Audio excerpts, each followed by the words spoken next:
Case ഞാനിങ്ങനെ അലമാരിയൊക്കെ അടുക്കി പെറുക്കുന്ന സമയത്ത് എൻ്റെ 10ാം ക്ലാസ്സിലെ കമ്പ്യൂട്ടറിൻ്റെ നോട്ട്ബുക്ക് കിട്ടി. അപ്പോൾ നോട്ട്ബുക്ക് എന്നല്ല, ഇതൊരു ഡയറിയാണ്. എനിക്ക് ഏറ്റവും ഇഷ്ടമുള്ള സബ്ജക്റ്റ് ആയതുകൊണ്ടാണ് ഞാൻ ഡയറിയിൽ വളരെ ക്യൂട്ടായിട്ട് എഴുതി വെക്കും.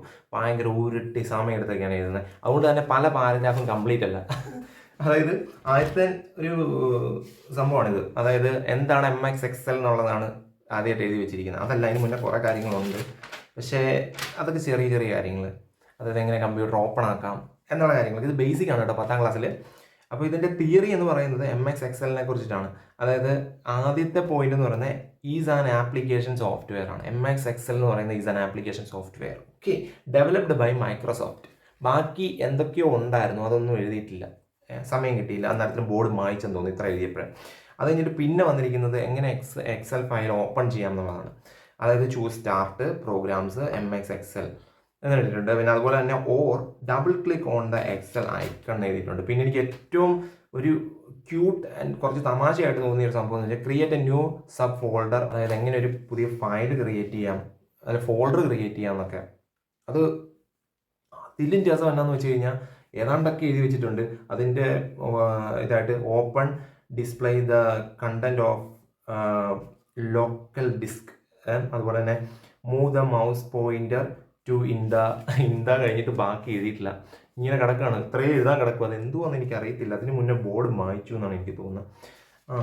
പിന്നെ കുറേ കാര്യങ്ങളുണ്ട്. ഇപ്പം ഞാനിത് എടുത്തു വെച്ച് നോക്കിയപ്പോൾ എനിക്ക് ചിലയിടത്ത് നിരാശ തോന്നി, ചിലയിടത്ത് ഒരു അത്ഭുതം തന്നെ തോന്നി. കാരണം പണ്ട് ഈ കാര്യങ്ങളൊന്നും അറിയത്തില്ല. പണ്ട് നമുക്ക് കമ്പ്യൂട്ടർ ക്ലാസ്സിൽ അതിൻ്റെ പ്രാക്ടിക്കലിന് പോയിരിക്കുകയാണെങ്കിൽ തന്നെ നമുക്ക് വീട്ടിൽ കമ്പ്യൂട്ടറുള്ള ഒരാളെ നമ്മുടെ കൂടെ ഇരുത്താനായിട്ട് നമ്മൾ ആഗ്രഹിക്കും. കാരണം എന്താണെന്ന് വെച്ച് കഴിഞ്ഞാൽ എന്തെങ്കിലും മാറി മാറി ക്ലിക്ക് ചെയ്ത് പോയിട്ടുണ്ടെങ്കിൽ അതിനെ തിരിച്ചു കൊണ്ടുവരാനായിട്ട് കഴിവുള്ളത് വീട്ടിൽ കമ്പ്യൂട്ടറുള്ള ഒരാൾക്ക് തന്നെയായിരുന്നു. അപ്പം അങ്ങനെ ഒരാൾ നമ്മളുടെ എല്ലാവരുടെയും എന്താ പറയട്ടെ ഇടയിലുണ്ടെങ്കിൽ അടിപൊളിയായിരിക്കും എന്ന് വിചാരിച്ചിട്ട് അങ്ങനെ ഉള്ളൊരു മൈൻഡിൽ കമ്പ്യൂട്ടർ ക്ലാസ്സിൽ പോയിരുന്ന ടൈമുണ്ട്. പിന്നെ അതുപോലെ തന്നെ വീട്ടിൽ കമ്പ്യൂട്ടർ ഉള്ളവൻ അവിടെ മെയിൻ കളിക്കുന്ന ഒരു സാഹചര്യം ഈ കമ്പ്യൂട്ടർ പ്രാക്ടിക്കൽ ടൈമിലൊക്കെ ഉണ്ട്. അതൊക്കെ മനസ്സിലാകണമെങ്കിൽ നമ്മൾ ശരിക്കും ഒരു 19 കിഡ് അല്ലെങ്കിൽ എന്താണ് സർക്കാർ സ്കൂളിലെ കമ്പ്യൂട്ടർ ലാബിൽ പോയിരിക്കുമ്പോഴാണ് അടിപൊളിയായിട്ട് മനസ്സിലാകുക.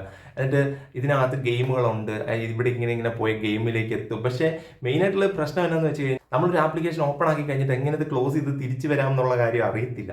ഇവിടെ ഇൻഡ്യൂ മാർക്ക് അടിക്കുമ്പോഴത്തേനും ഇത് വേറെ കുറേ കാര്യങ്ങൾ കാണിക്കുമ്പോഴത്തേനും ടെൻഷനാണ്. 10ാം ക്ലാസ്സിൽ A+ കിട്ടാനായിട്ട് ഏറ്റവും കൂടുതൽ സാധ്യതയുള്ള ഒരു വിഷയമായിരുന്നു കമ്പ്യൂട്ടർ.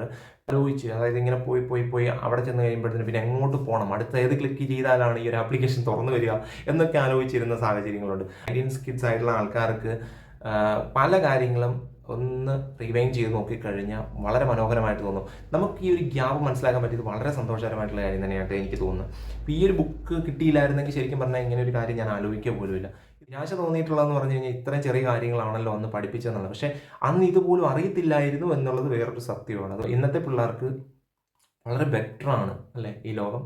പക്ഷേ അന്നത്തെ കാലത്ത് നമ്മൾ എന്താ പറയുക സർവൈവ് ചെയ്ത് ഈ ലോകത്തിലേക്ക് വന്നു. ഇന്നത്തെ ജനറേഷൻ യാതൊരു സർവൈവും ഇല്ലാതെ നേരെ ഡയറക്റ്റ് ഈ ലോകത്തിലേക്ക് വന്നു. അവിടെ നമ്മൾ ശരിക്കും പറഞ്ഞു കഴിഞ്ഞാൽ ഒന്ന് നോക്കേണ്ട ഒരു കാര്യമുള്ളൂ. ഇന്നത്തെ ലോകത്തിലെ എല്ലാ ടെക്നോളജിയും യൂസ് ചെയ്ത് അത് ശരിയോ തെറ്റോ എന്ന് തിരിച്ചറിയാൻ കഴിവില്ലാത്ത ആൾക്കാരാണ് 2K കിഡ്സ് എന്ന് പറയുന്നത്. എന്നാൽ 19 കിഡ്സിനെ സംബന്ധിച്ചിടത്തോളം അവർ ഈ ലോകം കണ്ടു വളർന്നവരാണ്. ആ ലോകത്തിൻ്റെ ഓരോ മാറ്റങ്ങളും അവർ അറിഞ്ഞു വളർന്നവരാണ്. അതുകൊണ്ട് തന്നെ അവർക്ക് ശരി തെറ്റുകൾ വിവേചിച്ചറിയാനുള്ള ഒരു കഴിവുണ്ട്. ശരിക്കും 19 കിഡ്സിനുള്ള ആ ഒരു എക്സൈറ്റ്മെൻറ്റ് എന്ന് പറയുന്നത് വേറെ ലെവലാണ്. അതായത് ഒരു ഫേസ്ബുക്ക് അക്കൗണ്ട് എടുക്കണമെങ്കിൽ എങ്ങനെയെന്ന് ചിന്തിക്കും. എന്നാൽ ജനിക്കുമ്പോഴേ അപ്പനും അമ്മയും ഫേസ്ബുക്ക് അക്കൗണ്ട് ക്രിയേറ്റ് ചെയ്ത് വെച്ചിട്ടുള്ള ഒരു കിഡ്സിനെ സംബന്ധിച്ചിടത്തോളം അതൊരിക്കലും അവർക്ക് എക്സ്പ്ലോർ ചെയ്യാനായിട്ട് പറ്റത്തില്ല. അതാണ് ഡിഫറൻസ്. അതുകൊണ്ട് 19 കിഡ്സ് അങ്കിൾസ് ആണ് സ്റ്റെപ്പ് ബാക്ക് എന്ന് പറയുന്ന 2K ഫുഡുകളോട് പുച്ഛം മാത്രം.